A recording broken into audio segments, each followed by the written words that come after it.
DEPRIVED, the one with the film with the hands, kind of like a metaphor for a connection. It looked like a campaign for literacy, to hold the pen up. Other than that, there was chaos and bloodshed. Initially, I just thought it was like the hand is a powerful thing, and then the red cloth, I mean, I always think blood, and I was wondering if there was like a surrender to something, and then I was a little surprised about the literacy thing, because that's not what I thought it was. I just thought it was something to do with war and battles and whatnot.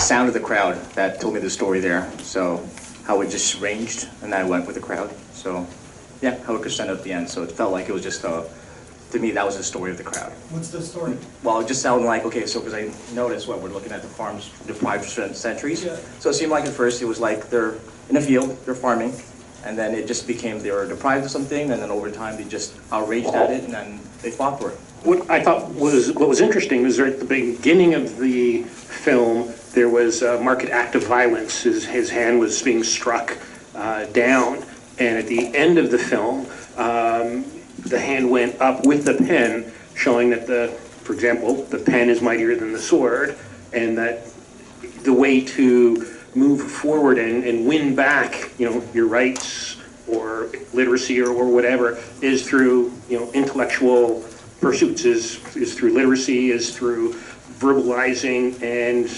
challenging people, not with violence, but with rational arguments and law. Similarly, I saw a Trumpian theme there. I think the message was that through learning, communication, and knowledge, we can escape deprivation and violence. So jumping on that gentleman's comments, like the pen, using the analogy, the pen is mighty to the sword.